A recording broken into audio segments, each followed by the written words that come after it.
Главната карактеристика на византиската култура и политика е побожноста. Државата е теократска. Во управување на земјата учествуваат и свештеници.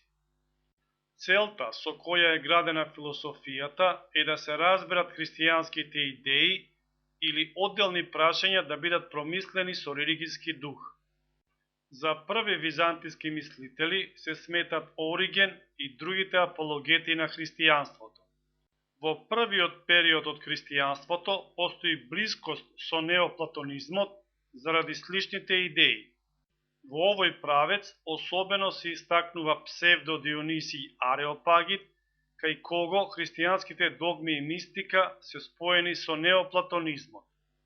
Апофатичката теологија на псевдо Дионисий Ареопагит е така наречена негативна теологија, каде се истакнува дека Бог е непознат и недофатлив, бесконечен, несоздаден, неограничен.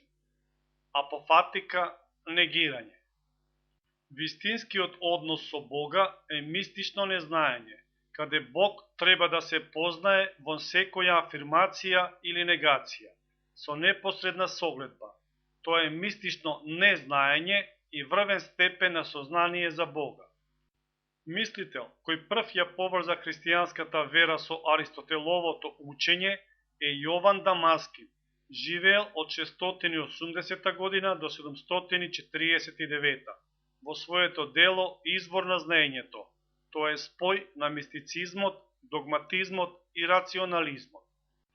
Голема борба кај византиската теологија и философија се разви меѓу мистицизмот и рационализмот, околу проблем на исихазмот.